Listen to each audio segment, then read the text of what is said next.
Yeah, I'm gonna have to make a part two because I had to free up some storage room in my app. But this is the prophecy of King James where we was at. I was saying that if you go to Revelations 2 and 11, it says even he is the eighth and is of the seventh, right? 8 and 7 adds to 15. Let's go to my calculator, right? 8 plus 7 is 15, right? 8 plus 7 equals, why is it doing that? 8 plus 7.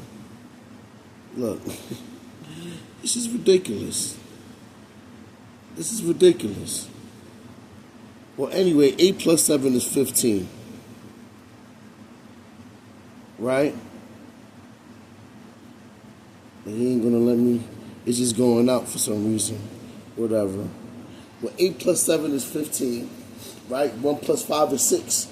And then right here in Revelations, right? 13 and 8.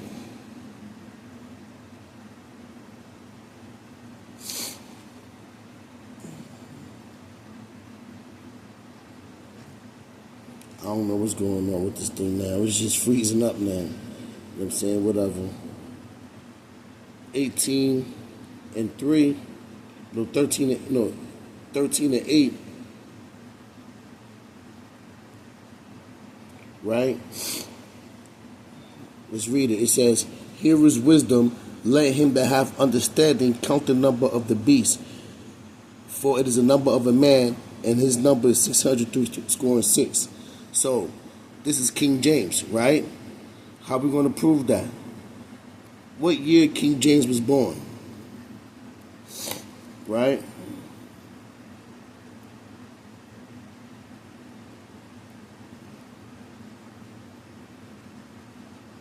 King James was born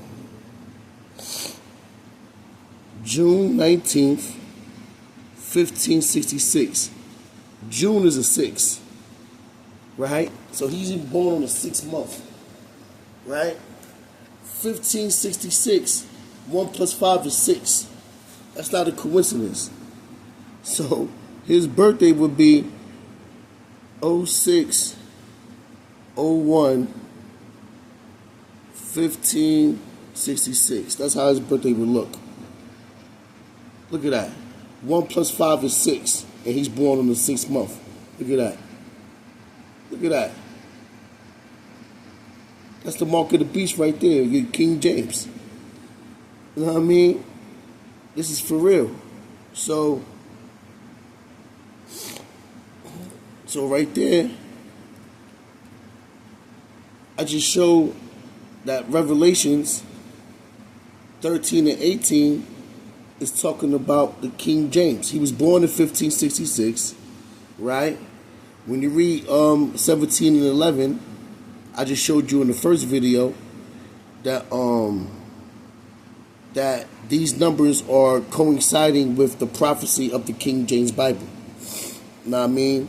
And the beast that was and is not, even he is the 8th and is of the 7th. 8 plus 7 is 15, that goes into 6. And goes into perdition. And I just broke down how these numbers are coinciding with the Word of God, with the King James Bible. You know what I'm saying? And it's showing that the King James Bible has the mark of the beast on it. You know what I'm saying? Anybody that's trying to teach this book and don't have the pure understanding, you're carrying the mark of the beast. The only thing you're supposed to do with this book is lead people to Jesus Christ. That's it. Unless you're ordained from God to do anything else. You know what I'm saying? You got to be ordained. You know what I'm saying? And then if you're ordained, you know not to really mess with that book like that. Unless you're in the book of Revelations or in the book of Genesis. You know what I'm saying? Certain books you rock with. But, you know what I mean? You gotta have the proper understanding to deal with it. And then you'll deal with other books like the Dead Sea Scrolls. You know what I'm saying? You're not going to just be locked in on that book. You're going to be having the Dead Sea Scrolls and other books you can use, you know what I'm saying, to be tapped in.